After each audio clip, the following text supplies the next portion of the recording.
Good evening, everyone. Welcome to Starry Sleep, a channel where science and nature meet calm and rest. Tonight, we continue our journey into the secret life of plants, from rhythm to communication, from defense to senses, and finally, to the energy of growth. Before we begin, tell me in the comments, where are you watching from? And what time is it for you right now? Maybe under the same night sky. We are all listening to the same story of plants. And if you enjoy this kind of content, don't forget to like this video and subscribe to Starry Sleep so you won't miss the next chapter. Time is the hidden river of life. It flows through humans, through animals, and through plants. We mark time with clocks, with calendars, with memories of birthdays and seasons. But plants mark time in their own way. They do not wear watches. They do not glance at the rising sun. They do not count minutes. Yet every leaf, every root, every flower is ruled by time. This hidden timing is known as the circadian rhythm.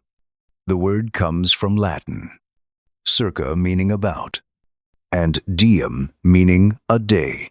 It is the rhythm of about a day, the cycle of light and darkness, of waking and resting. In humans, the circadian clock tells us when to sleep and when to wake. In plants, it tells them when to open their leaves, when to close their flowers, when to release their scent, when to grow. The story of plant time is also the story of discovery. In the year 1729, a French scientist named Jean-Jacques d'Ortus de Myron placed a sensitive plant, a mimosa, in a dark room. The mimosa is known for its leaves. They fold shut when touched, and they also close at night. De Myron expected that without the sun, the plant would stop moving. But to his surprise, the leaves still opened in the morning and closed in the evening. Even in darkness, the plant kept its rhythm. This was the first evidence that plants have their own internal clock. They do not simply respond to sunlight. They anticipate it. 300 years later, science has confirmed the truth. Inside every plant cell, there are genes and proteins that rise and fall in daily cycles. These cycles guide the plant's life, telling it when to save energy, when to spend it, when to defend, when to bloom. It is as though the plant carries a hidden watch within its cells, a silent metronome beating to the rhythm of Earth's rotation. At dawn, leaves unfurl, stomata open, tiny pores on the leaf surface, through which carbon dioxide enters. The plant awakens, and photosynthesis begins. At noon, light is strongest. The plant's energy production peaks. Sugars are made, flowing through the phloem, feeding roots and stems. By evening, the light fades. The stomata close. The plant conserves water, prepares for night. But night is not emptiness. In the darkness, the plant breathes. It consumes the sugars made by day. It repairs its cells. It strengthens its tissues. And through the night, the hidden clock keeps ticking, waiting for the return of light. If the night is long, the plant uses its reserves carefully, like a wise keeper of food, measuring every portion. If dawn comes later than expected, the plant can run out of sugar. This starvation delays growth. If dawn comes earlier, the plant may still hold energy in reserve, unused, wasted. The clock is not just convenient. It is survival. Plants without a working clock grow poorly. They flower at the wrong time. They struggle against pests, and they fail to compete. In experiments with Arabidopsis, a small flowering plant, scientists disrupted the circadian genes. The plants survived, but they were weaker, less fit, shorter lived. The lesson is clear. For plants, time is life. But the plant clock is not only about the day, it is also about the seasons. Some plants flower only when the nights are long enough or short enough. This is called photoperiodism, the measurement of day length. Winter wheat needs weeks of cold before it can bloom in spring. Chrysanthemums bloom only as nights grow longer in autumn. Other plants, like spinach, bloom in long summer days. The clock inside the plant counts hours of light and hours of darkness. It is a calendar as well as a clock. Without this ability, seeds would sprout in winter and die in frost. Flowers would bloom when no pollinators are near. With it, plants survive, generation after generation. The Japanese cherry blossom is famous for its perfect timing. It waits until spring warmth has lasted long enough, and then, all at once, the trees burst into bloom. It is not magic.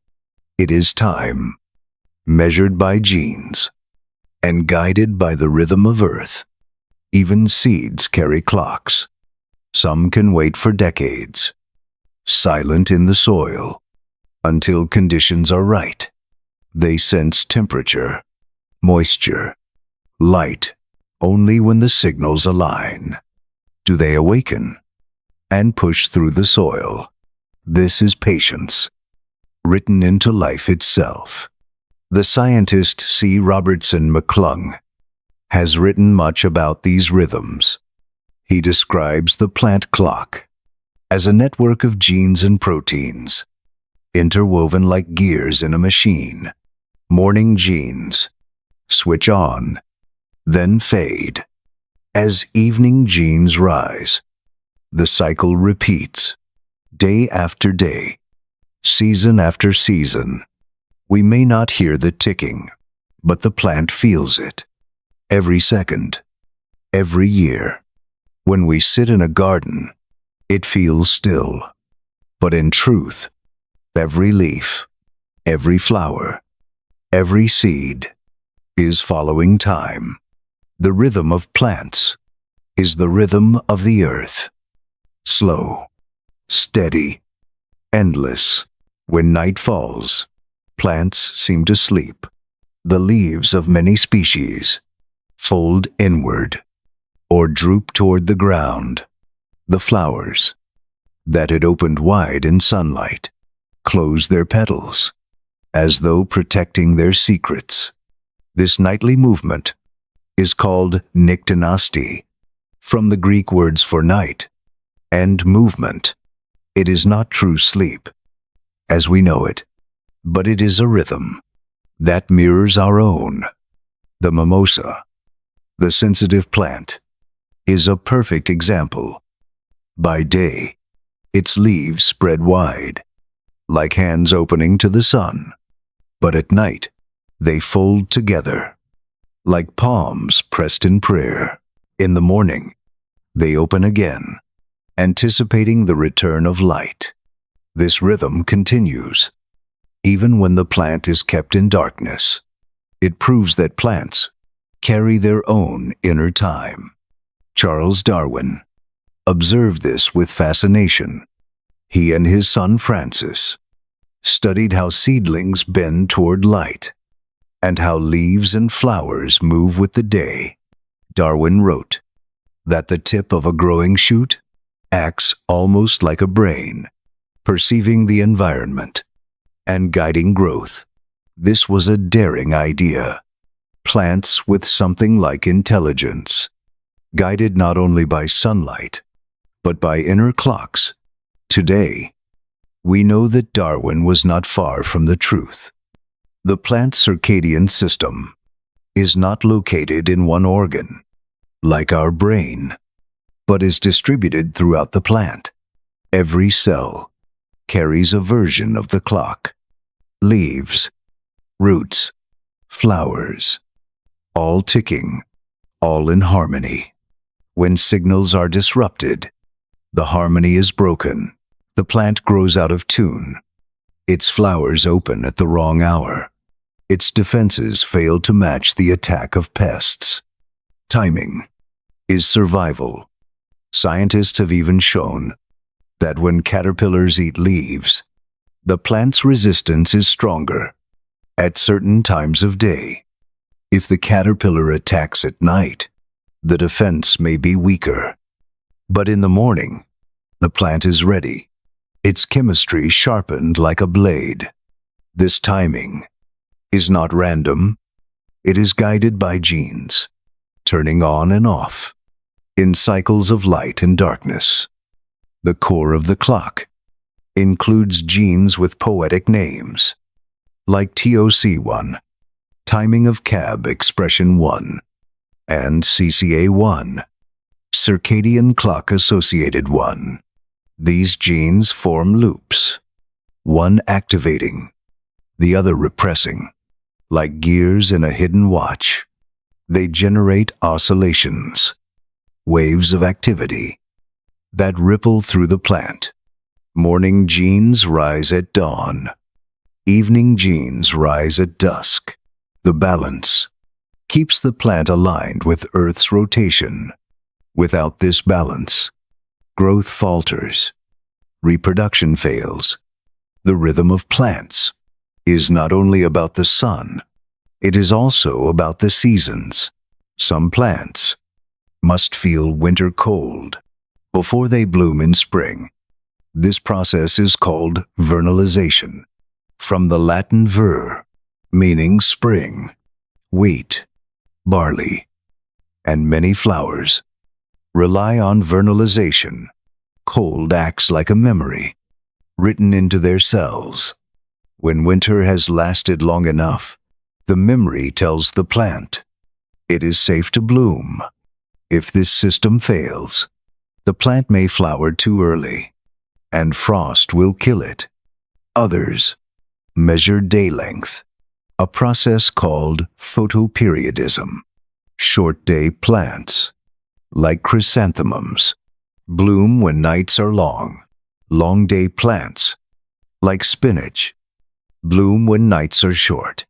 The plant clock counts the hours of darkness more precisely than we could imagine. This precision ensures that flowers open when their pollinators are awake, bees by day, moths by night. The rhythm of plants is tied not only to light, but to life all around them. Even seeds carry time within. Some seeds remain dormant for years, waiting for the right moment. They measure moisture. They sense light penetrating the soil. They count the cold of winter. They wait. Only when all signals agree do they awaken and break their shells. The patience of seeds is a lesson for us all. In Israel, a date palm seed, 2,000 years old, was discovered in the ruins of Masada.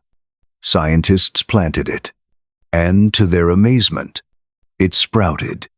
The seed had carried time within for 20 centuries, waiting for the right moment.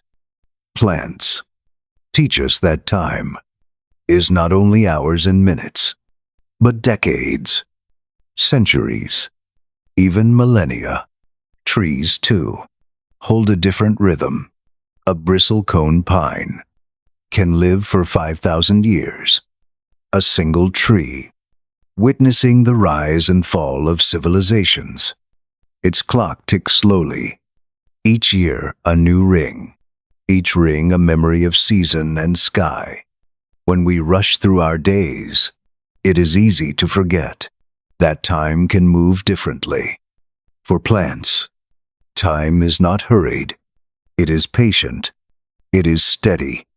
The Japanese cherry blossom waits for the precise temperature, the right length of day, the correct signals of spring. And then, for one brief week, it blooms in perfection. Crowds gather beneath its branches to celebrate its timing and its beauty. This bloom is not random. It is the rhythm of centuries, guided by genes, aligned with the earth. The rhythm of plants is also tied to the moon. Some flowers open only at night, guided by lunar cycles. The moonflower blooms when darkness is deep, its white petals glowing in moonlight to attract night pollinators. For these plants, the night is as important as the day. Science continues to uncover how plants keep time. But what we know already is profound. Plants anticipate dawn. They measure the night. They remember the winter. They wait for the spring. Their clocks are older than ours and more patient. When we listen, we realize that plants are masters of time. When we walk through a forest, it feels quiet. We hear the sound of birds. We hear the rustle of wind, but the trees themselves stand in silence. At least, that is what we believe. But science tells another story, a story of hidden voices, of silent messages, of constant exchange. Plants communicate, not with words, not with sounds we can hear, but with chemicals, with signals underground, with rhythms of growth and scent. This hidden language connects forests, fields, and gardens. It shapes the survival of each tree, each flower, each leaf. The idea may seem strange. How can plants, without a mouth, without ears, without a nervous system, speak to one another? And yet they do. One of the first clues came from the study of acacia trees in Africa. When giraffes feed on acacia leaves, the trees release chemicals into the air. Ethylene gas drifts on the breeze, warning nearby trees. The neighbors respond by producing bitter tannins in their leaves, making them less tasty, and sometimes even toxic. The giraffes learn to move upwind to avoid the warning system, but the message is clear. Plants can send alerts through the air. This discovery opened a door. Scientists began to look for other ways that plants share information. Beneath the soil, another secret was waiting. The roots of trees are not alone. They are linked with fungi in a partnership called mycorrhiza. These fungi wrap around roots, extending their reach. In exchange for sugars from the tree, they bring water and minerals. But more than that, they serve as messengers. Through this network, called the Wood Wide Web, trees exchange signals. A tree in distress, under attack from insects, or suffering from drought, can send warning chemicals through the fungal threads. Neighboring trees receive the message and prepare their defenses. Older trees, the so-called mother trees, can even share nutrients, sending carbon to young seedlings, too small to reach the light.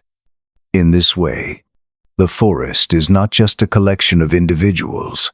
It is a community, a society of trees, bound together by invisible threads. Peter Wolleben, in his book Times, The Hidden Life of Trees*, describes how beeches in a forest grow at the same rate, as if keeping balance. No tree taking too much, no tree left behind. Suzanne Simard, a forest ecologist, proved that carbon and nitrogen can flow between trees through fungal networks. She discovered that a dying tree may pass its remaining resources to its neighbors, a final act of generosity. What looks to us like silence is in truth a constant conversation, and the language of plants is older than ours, slower, but no less rich.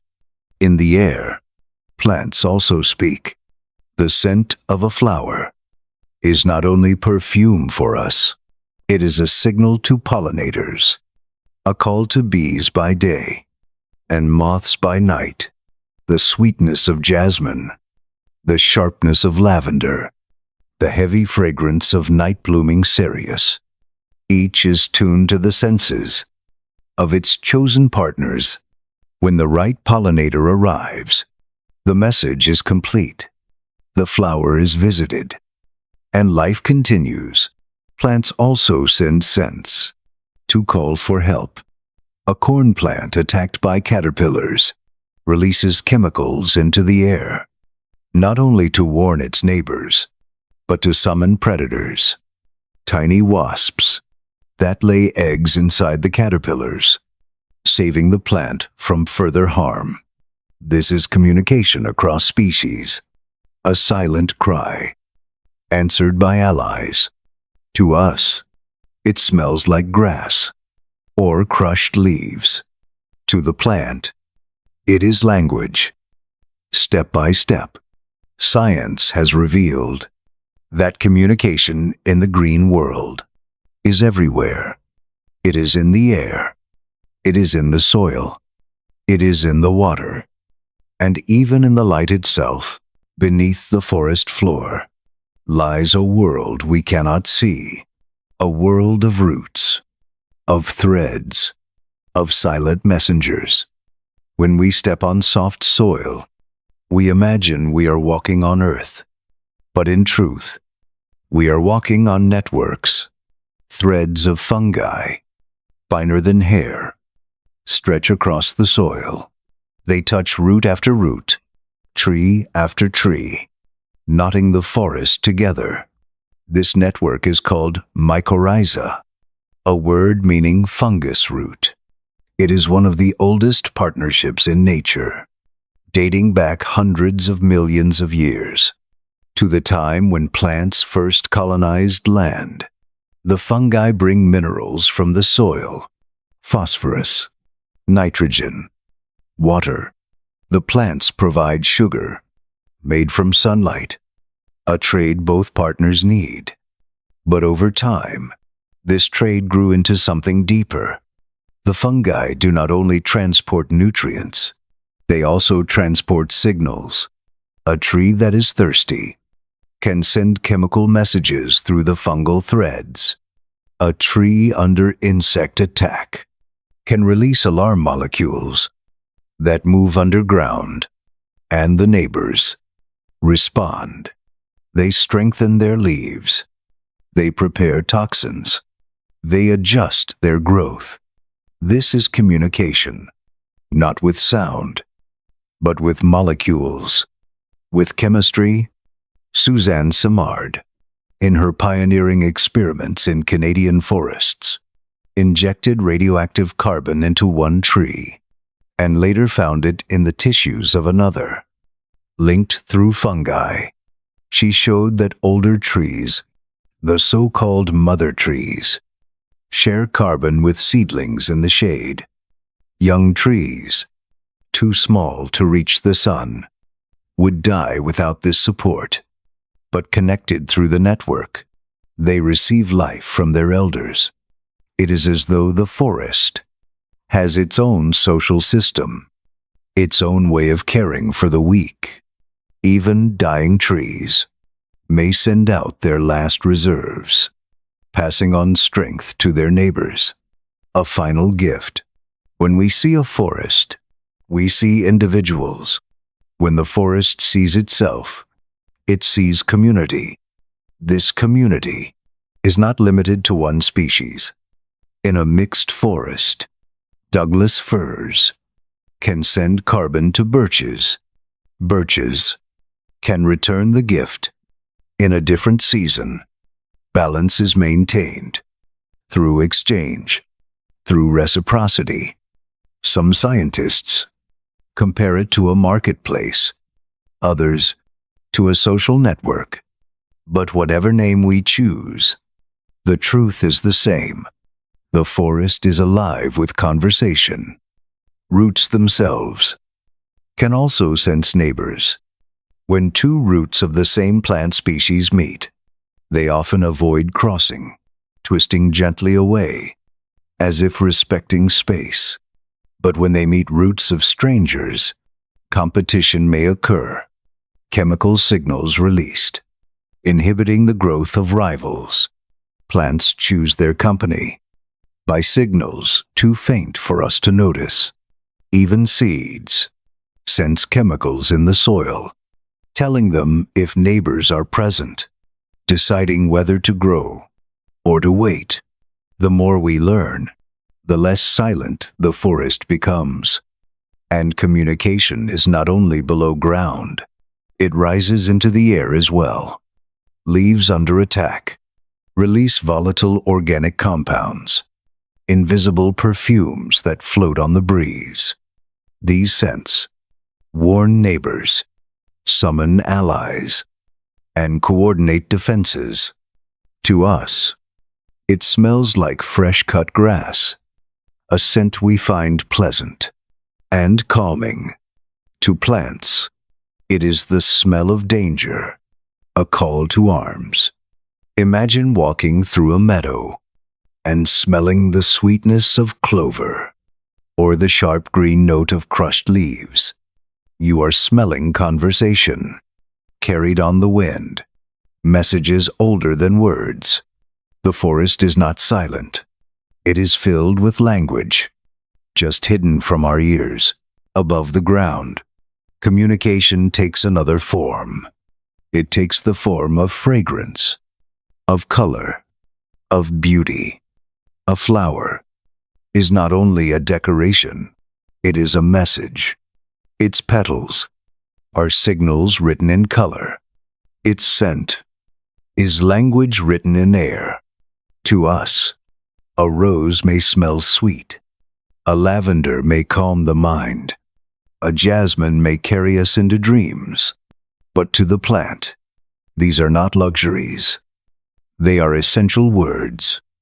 The fragrance of a flower is designed for a listener, a bee, a moth, a bird, or a bat. Each pollinator has its own senses, and each plant shapes its signal to match. Day-blooming flowers are bright yellow or blue, easily seen by bees, whose vision favors these colors. Night-blooming flowers glow pale white, easily found by moths in darkness. Their scent is heavy, carried far on the still night air. Some orchids mimic the scent of female insects, tricking males into attempting to mate, and in the process, carrying pollen away. This is not random beauty.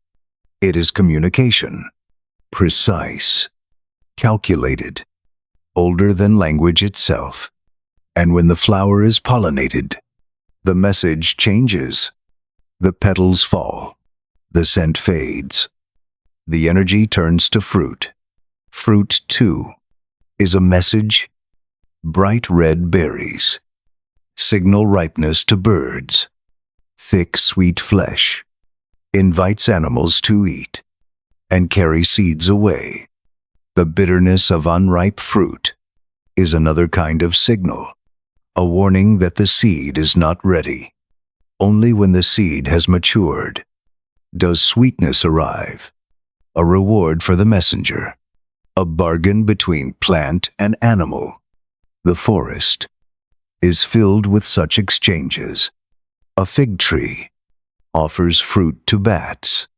The bats carry seeds across the night sky, dropping them in distant soil. A nut tree offers acorns to squirrels. Some are eaten, but some are buried, forgotten, left to sprout as new trees. In this way, the forest spreads itself through messages of taste and gifts of nourishment. Communication flows in every direction, from tree to tree, through the soil, from leaf to leaf, through the air, from flower to pollinator, from fruit to animal. We stand in the middle of it, often unaware, thinking ourselves alone, when in truth, we are surrounded by conversations. The forest is not silent. It is social.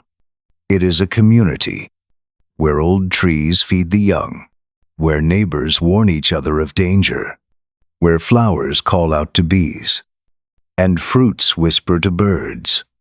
Each signal may be small, a molecule in the air, a drop of sugar in the soil, a flicker of color in the petal, but together they weave the fabric of life. To walk in a forest is to enter a world of voices, too slow for our ears, too subtle for our eyes, and yet they are there, persistent, unending. The German forester Peter Wohlleben writes that trees are like families. They care for each other. They nurture the weak.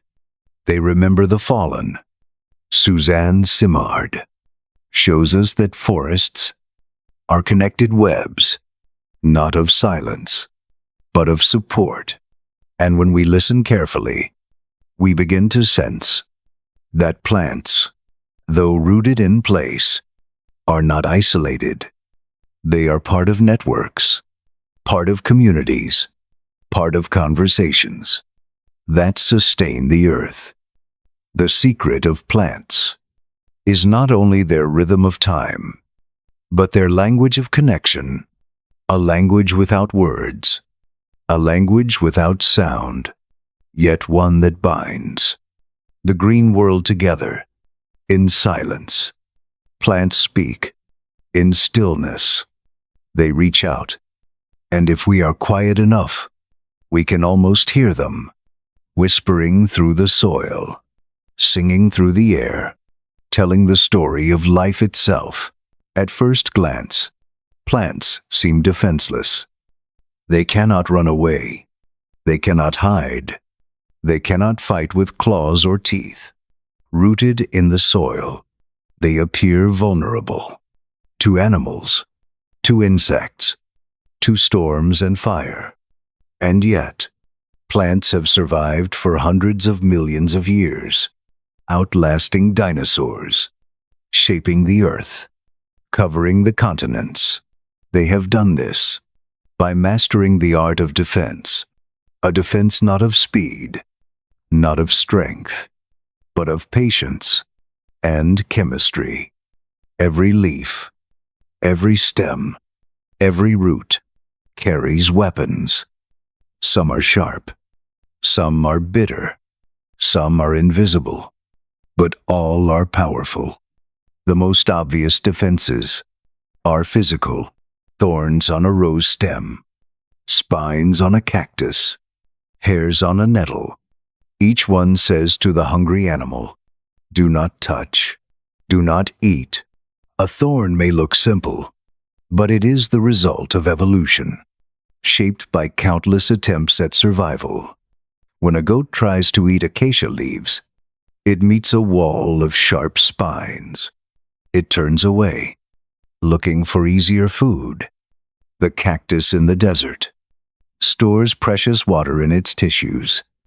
Its spines are not only weapons, they are shields, protecting moisture from thirsty mouths. Some plants grow tough leaves, thickened with lignin, so hard that only the hungriest insect can chew through. Others produce sticky resins that trap small attackers and seal wounds. But the most extraordinary defenses are invisible. They are chemical. Plants are master chemists, able to make thousands of compounds, many of which exist for defense. The bitterness of a green walnut, the sharp burn of mustard, the sting of chili, each is a message. Warning would-be eaters. The chili pepper produces capsaicin, a compound that burns the tongue of mammals. To us, it feels like fire, but to birds, it is nothing. Birds can eat chilies freely, carrying the seeds far away, while mammals are discouraged from chewing them. This is strategy, shaped by evolution. The onion produces sulfur compounds when cut.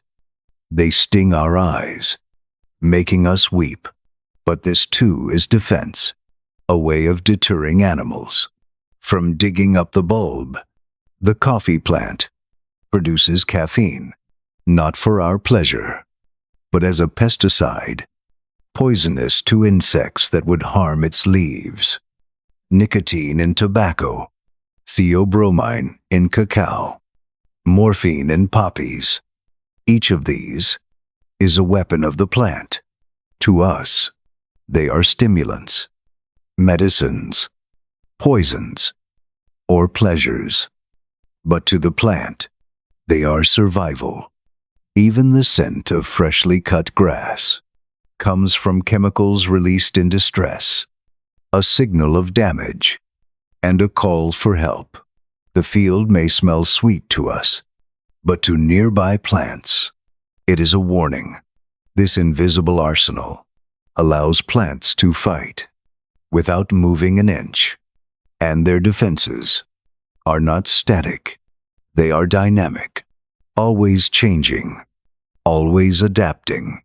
When an insect bites a leaf, the plant senses the vibration, the damage, the saliva. It responds within minutes, producing toxins in the wounded area, strengthening the surrounding tissue. Some plants release chemicals into the air that attract predators of the insects. A caterpillar may chew on corn, but the corn plant calls for wasps. The wasps arrive, lay eggs in the caterpillar, and save the plant. This is not luck. It is design, written by evolution, into the chemistry of survival. The silent green world is not defenseless. It is armed. It is alert. It is wise in ways we are only beginning to understand. The arsenal of plants is vast and creative. Beyond thorns and spines, plants use many forms of armor. Some cover their leaves with tiny hairs, called trichomes. To the touch, they may feel soft, but to an insect, they are forests of spears. In nettles, these hairs are hollow needles, filled with irritants. A single brush against them releases histamine and formic acid, causing burning on the skin. In tropical regions, some plants have leaves coated with wax, so slippery that insects cannot hold on. They slide off. Before they can feed, others grow bark, thick and tough, layer upon layer, protecting the living tissues inside. For trees, bark is both shield and scar, a record of every attack, from fire, from frost, from insect and claw. Some vines defend themselves by mimicry. Their leaves resemble those of toxic neighbors, tricking herbivores into avoiding them. Others pretend to be already eaten, their leaves patterned with holes. A message to insects that says, "Do not waste your effort here." These are silent illusions, but they are effective. Yet the true depth of plant defense lies in chemistry. Plants manufacture alkaloids, bitter nitrogen compounds, like nicotine, caffeine, morphine. Each one disrupts the nervous system of insects, paralyzing or killing. Phenolics, such as tannins in oak leaves, bind to proteins, making them indigestible. A mouthful of oak leaf becomes a mouthful of nothing. Terpenoids give pine needles their sharp scent, but also poison attacking insects or inhibit the growth of fungi. Glucosinolates in mustard plants release sharp, spicy chemicals that burn the mouth and deter grazing animals. Each chemical is like a note in an invisible symphony of defense. To us, these compounds are flavor, the bitterness of coffee, the sharpness of arugula, the heat of mustard. But to insects, they are deterrents, warnings written in taste. And these defenses are not fixed. They are dynamic. When danger approaches, the plant responds. In experiments with caterpillars, scientists found that leaves bitten by insects increase production of toxins within hours. Even untouched leaves nearby begin to change, as if preparing for the same attack. It is as though the plant anticipates the future, learning from its wounds. Some defenses are local, sealed to the damaged spot. Others are systemic, spreading through the entire plant. This flexibility saves energy. The plant does not waste resources until danger is real, and when the danger passes, the defenses fade. The chemistry quiets. The plant returns to growth, but memory remains. In pea plants, researchers discovered that exposure to stress changes their future responses. Like scars on the skin, the plant remembers and reacts more quickly next time. This memory is not stored in nerves, but in molecules, in epigenetic marks on DNA, chemical switches that alter how genes behave. It is a kind of learning without a brain. The silent world of plants is more aware, more reactive than we ever believed. Even roots defend themselves.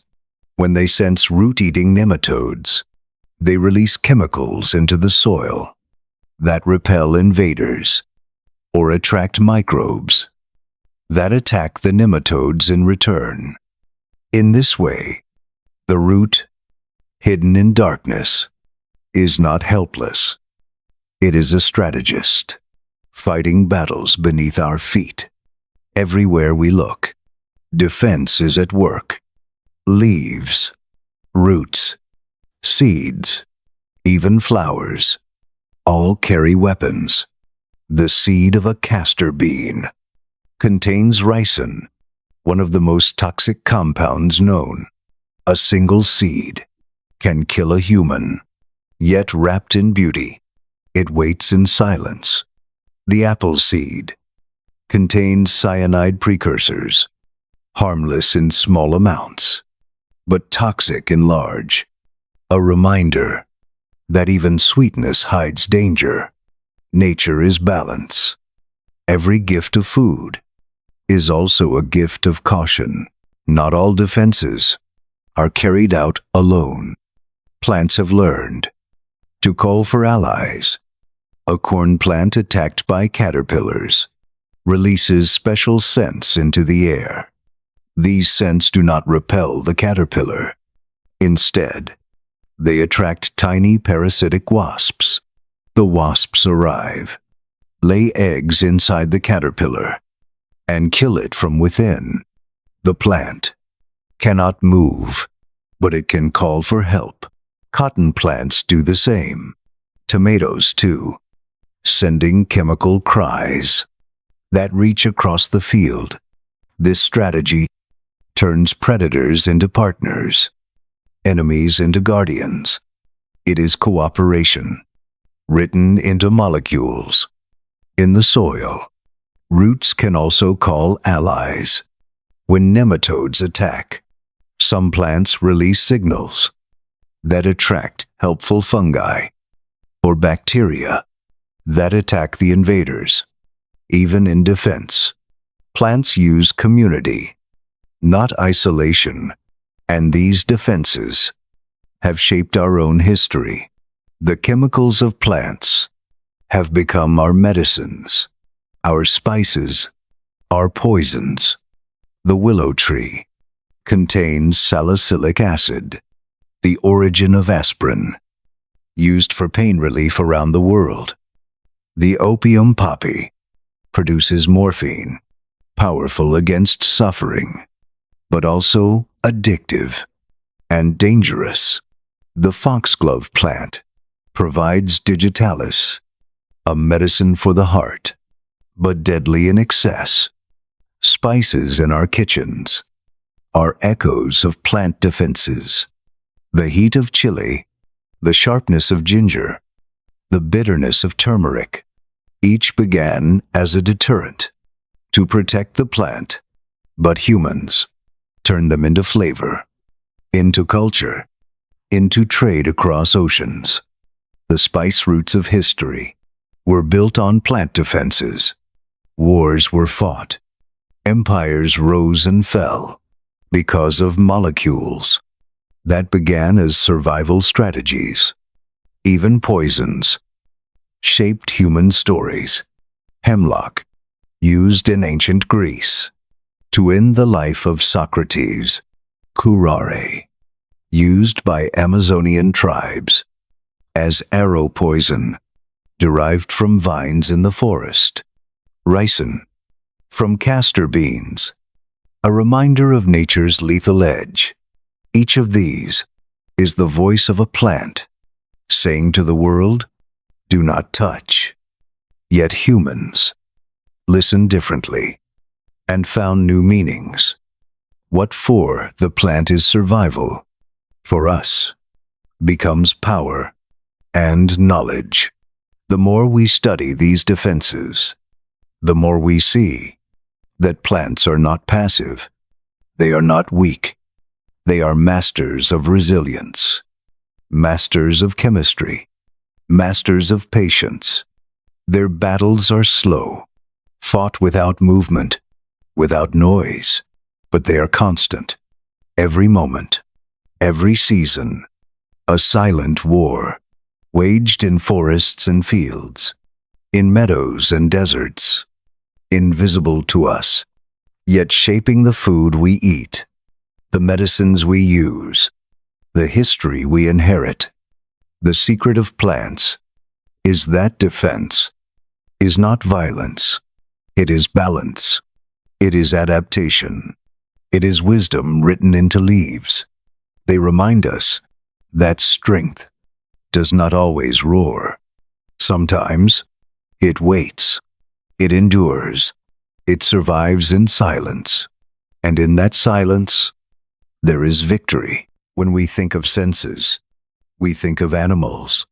We think of eyes to see, ears to hear, noses to smell, tongues to taste, skin to feel, and we imagine that plants have none of these, rooted in silence, deaf, blind, unfeeling. But science tells a different story.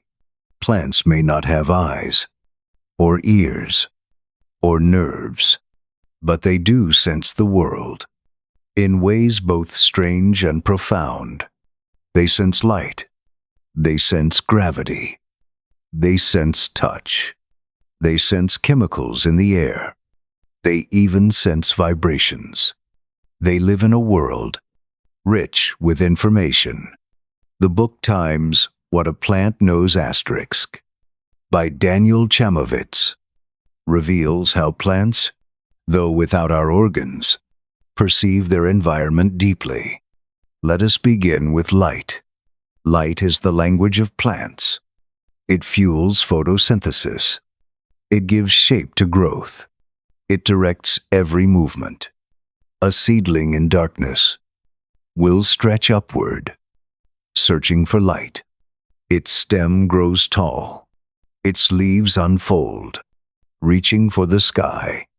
This response is called phototropism, guided by hormones called auxins, which move within the plant, bending the stem toward brightness. But plants do not only sense light's presence, they sense its color, its direction, its length. They know the difference between red light and blue light, between day and night, between long summer days and short winter ones. They use pigments as sensors, photoreceptors, tiny molecules that absorb light and trigger changes in the cell. Phytochromes respond to red and far-red light, telling the plant about day length and the approach of night. Cryptochromes respond to blue light, guiding the opening of leaves and the timing of the clock. Phototropins direct stems to bend toward a window, toward the sun. With these hidden eyes, plants paint a picture of the sky. They do not see images, as we do, but they sense patterns. They know shade from brightness. They know dawn from dusk. And with this knowledge, they choose when to grow, when to flower, when to rest. Light tells them time. Light tells them space. Light tells them life itself. But plants sense more than light. They sense gravity. A root knows to grow down. A stem knows to grow up. This is gravitropism, a sense written into the cells. Inside the root tip are tiny grains of starch, called statoliths. Heavy like sand, they settle with gravity, telling the root which way is down. Signals travel through the cells, guiding growth, ensuring roots find soil and stems find sky. Even if a seed is turned upside down, the root will bend downward. The stem will curve upward, correcting itself with patience and precision. This is orientation without a compass, navigation without eyes, the wisdom of gravity. And plants sense touch. The mimosa plant folds its leaves. At the slightest brush, a gentle finger, a passing breeze, a drop of rain. The movement is quick, a visible reaction, a rare moment. When we see a plant respond, the Venus flytrap, lives on touch. 2 hairs must be triggered before the trap closes. An elegant system that prevents false alarms.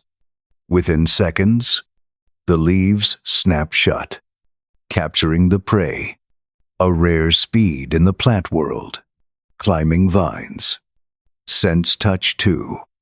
Their tendrils curl around support, exploring, holding, rising toward the sun. This sense of touch gives them movement, direction, security. To us, it is surprising, but to the plant, it is natural, and the surprises continue. For plants can also sense vibration. In experiments, scientists played the sound of caterpillars chewing. To a plant, the plant responded by producing more defensive chemicals, even though no insect was present. The plant had heard the sound of danger. How it perceives vibration, we do not yet fully know, but the evidence is clear.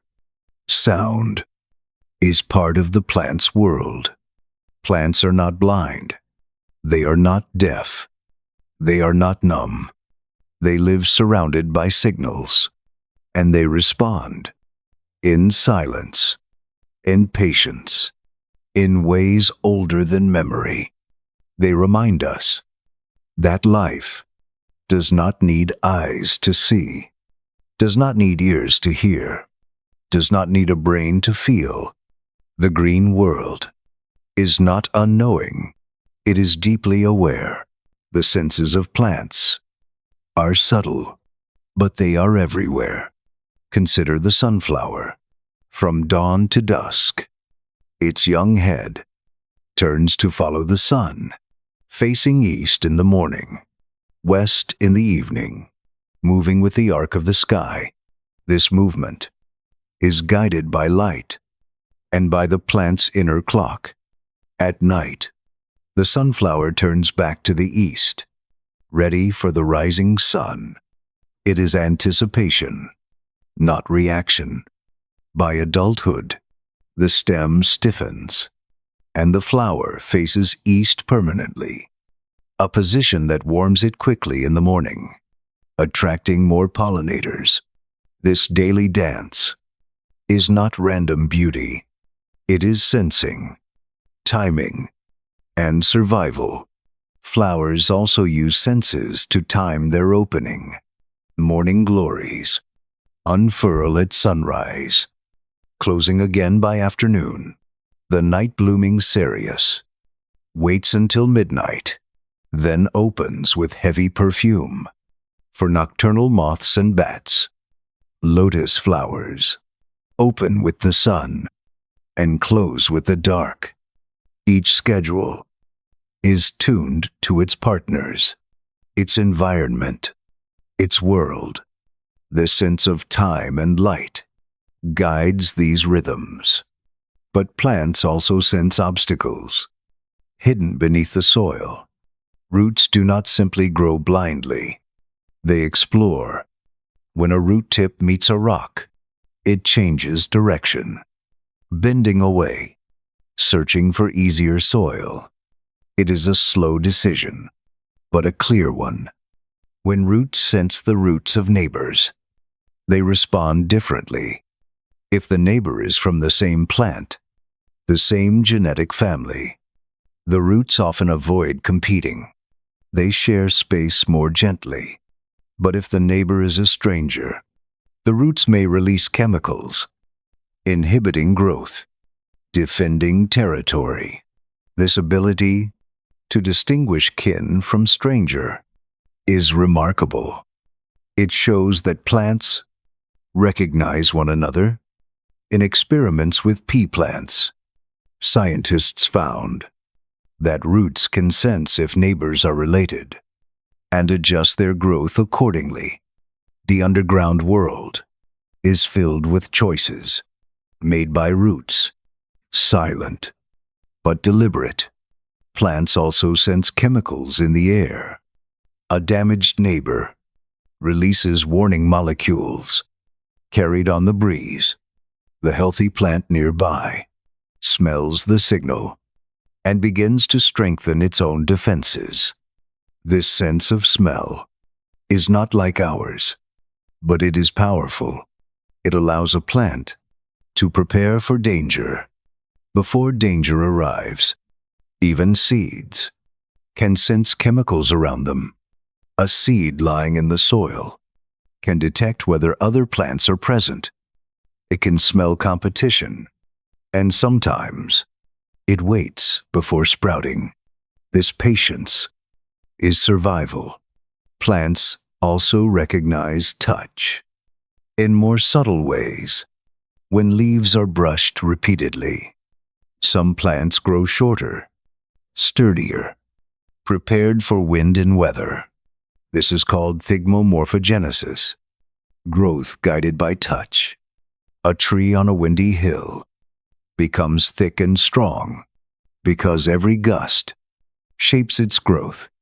A tree in a sheltered valley may grow tall and slender, unaware of storms. Touch is information, just as much as light or water. And plants collect this information constantly. They build a picture of the world, not with eyes, not with ears, but with senses uniquely their own. They are not blind. They are not mute. They are aware in silence. Perhaps the most surprising sense of all is the ability of plants to respond to sound. In a quiet laboratory, scientists placed caterpillars on leaves. The insects began to chew, the sound of jaws tearing green flesh. Then, they removed the insects and played only the recording of chewing. The plants, without being touched, began to increase their defenses, producing more protective chemicals. They had recognized the sound of danger. It was not music. It was not language, but vibration. A tremor carried through air, through tissue, through cells, and the plants could feel it. Other studies show that roots grow toward the sound of running water, even when no moisture is present, as if following a hidden map, drawn in vibration. The mystery is deep. We do not yet know how, but we know it is true. Plants listen in their own way, and they send signals of their own, not in sound, but in electricity. When a Venus flytrap closes, it is triggered by an electrical impulse, a wave that runs through the leaf, like a nerve firing in an animal. When a mimosa folds its leaves, the signal is electrical too, a cascade of ions, flowing cell to cell. These impulses are not thoughts, but they are information. Some scientists call them the language of plants' inner life. Slow, silent, but powerful. And perhaps plants also feel the pull of Earth's magnetism. Birds use magnetic fields to navigate. So do fish. And perhaps so do roots. Experiments suggest that roots may bend according to the magnetic field, as if guided by an unseen compass. If this is true, then plants carry senses beyond our own. They do not see with eyes. They do not hear with ears. They do not touch with skin, but they sense. They sense with pigments and proteins, with statoliths and hormones, with molecules and vibrations, with electric waves and magnetic whispers. Their world is not empty. It is rich with information. They know when light changes. They know when gravity shifts. They know when neighbors are near. They know when danger approaches. And they respond silently, patiently, effectively. To call them blind is to mistake their vision. To call them deaf is to ignore their perception. To call them unfeeling is to miss their wisdom. Plants are not like us. They are older, slower, different. But in their difference, there is depth. The secret of plants is that sensing the world does not require eyes, or ears, or nerves. It requires only life, and life finds a way.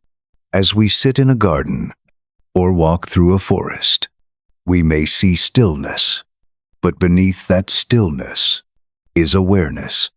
Every leaf turning to the sun, every root seeking the soil, every flower opening to the night. Each is an act of perception. Each is an answer to the world. The senses of plants remind us that awareness takes many forms, that life knows the world in more ways than one. Life requires energy. Every heartbeat, every breath, every step depends on fuel. For animals, This fuel comes from food, from plants, or from the flesh of other animals. But for plants, the story is different. They make their own food, from light, from air, from water. This process is called photosynthesis, and it is one of the most extraordinary secrets of life. In each leaf, tiny green structures called chloroplasts capture photons of sunlight. Inside these chloroplasts, pigments called chlorophyll absorb red and blue light, reflecting green, the color we see in every blade of grass. When light is absorbed, it excites electrons, tiny sparks of energy that flow through molecular machines. Water is split, hydrogen kept, oxygen released into the air. The hydrogen and electrons are used to build sugar by combining with carbon dioxide from the atmosphere. In this way, light becomes food, sunshine becomes sugar, energy becomes life.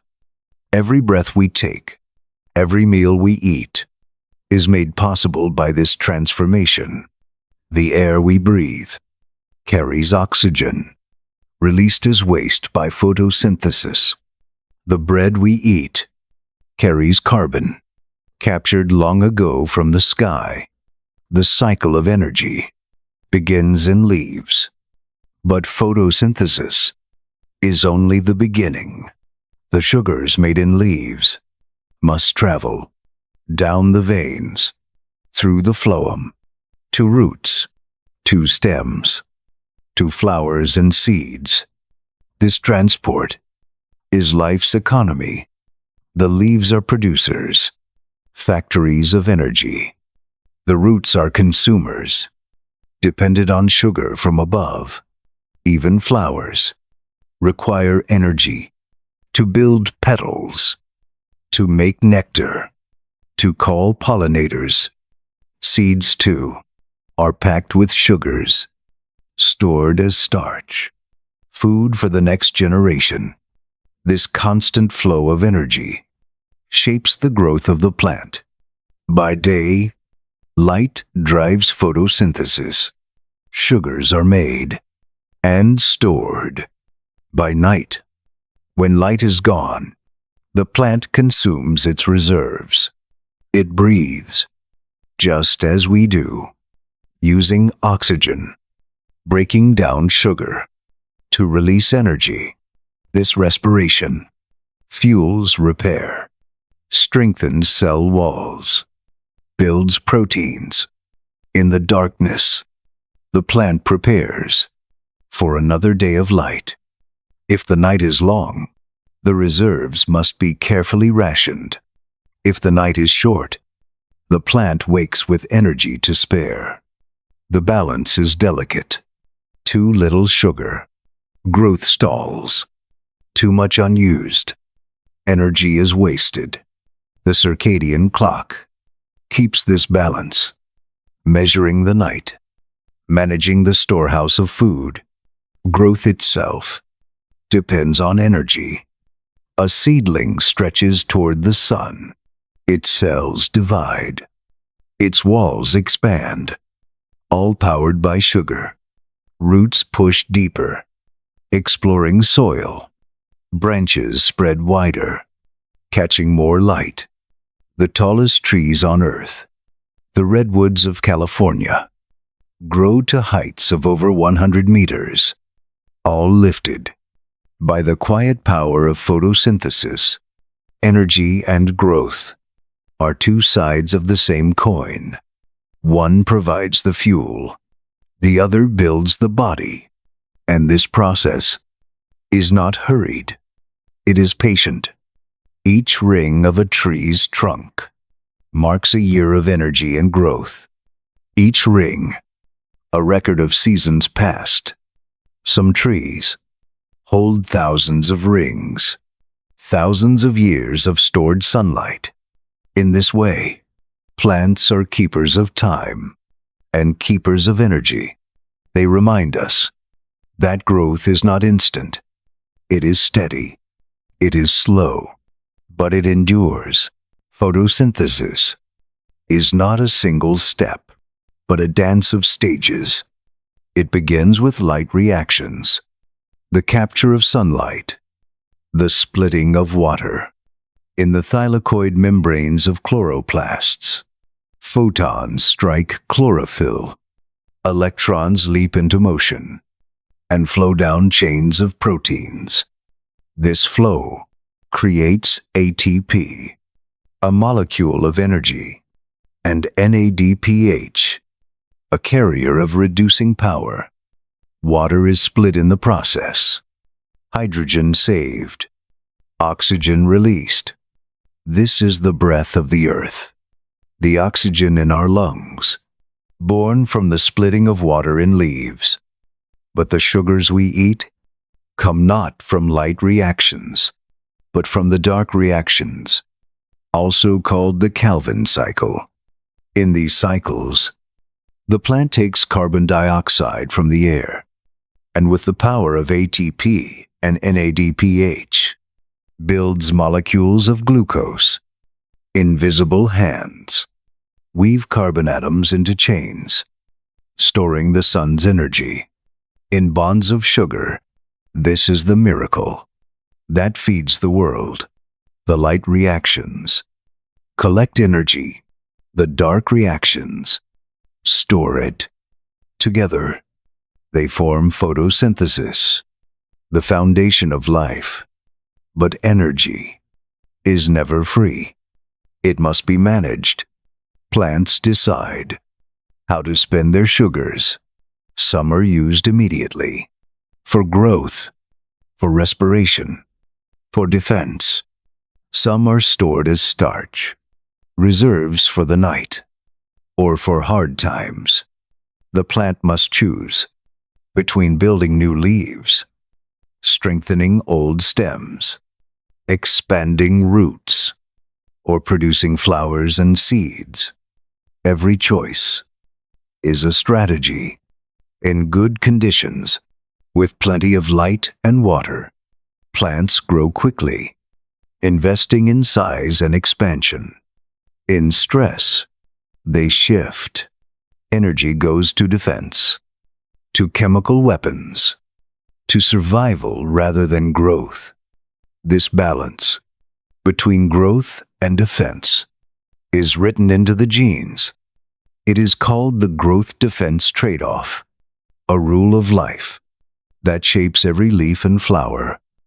In the quiet of night, this trade continues. The plant no longer captures light, but it still needs energy. So it breathes. It consumes oxygen, burns stored sugars, and fuels repair. In the darkness, proteins are built. Damaged tissues are fixed. Roots grow deeper, searching for water. Some plants release fragrances at night to attract moths or bats, offering nectar made from sugars created by day. Even in darkness, the flow of energy does not stop. The plant lives on yesterday's sunlight, turning memory of light into survival in the night. And when dawn comes, the cycle begins again, a rhythm as old as earth, repeating endlessly. Light into sugar, sugar into life. When we look at a great tree, we see height, we see branches, we see leaves spread wide. But what we also see is energy, stored across centuries. Every ring of wood in the trunk is a memory of photosynthesis, a year of captured sunlight, locked in carbon, layer upon layer. A bristlecone pine can carry 5,000 rings, 5,000 years of summers and winters. Each ring, a line of energy preserved. When lightning strikes, or when fire burns, the tree may fall, but the carbon it stored, the energy it held, remains in the soil, in the air, in the cycle of life. Forests are great reservoirs of energy, not just for themselves, but for the earth. They capture carbon dioxide, holding it in wood and root, slowing the pace of climate, stabilizing the air we breathe. Without this work, the balance of our atmosphere would collapse. Energy in plants is not only for growth, it is for the planet. And yet, plants are patient. In their use of power, they do not rush. They do not consume more than they need. A seedling grows slowly, building leaf by leaf, root by root, each step measured, each step deliberate. We live in a world of speed, but plants remind us that endurance is strength. The bamboo waits years before shooting upward, and then in a single season, it can rise meters into the air. The oak takes centuries to reach its full size, but then it stands for centuries more. This patience is written in energy. Growth is never wasteful. It is steady. It is sure. When we sit in a meadow, when we walk in a forest, we are surrounded by silent engines, transforming light into life. Every moment, the grass beneath our feet, the moss on a stone, the leaves high above, all are weaving energy into the fabric of the world. It is easy to forget how much we depend on this. Every breath of oxygen, every mouthful of food, is a gift of plant energy. We eat bread, we drink tea, we burn wood, we breathe air. All of it comes from the silent work of photosynthesis. The plants do not ask. They do not demand. They simply give. Steadily, silently, endlessly. This is their secret. That true power does not rush. It flows. That true strength does not boast. It endures. The secret of plants is that energy and growth are one. Slow, patient, persistent. A lesson written in every leaf, in every ring of wood, in every breath we take. That life is built on quiet strength. That growth is built on patience. That power can be silent and still eternal. Our journey tonight took us through the rhythms of plants, their hidden conversations, their defenses, their senses, and the quiet power of growth. We discovered that plants are not silent. They have wisdom. They have strength. They have their own way of life. If you enjoyed tonight's story, please remember to like and subscribe, and share in the comments. Which part of the secret life of plants inspired you the most? Thank you for spending this night here with me, listening to the green world unfold in silence.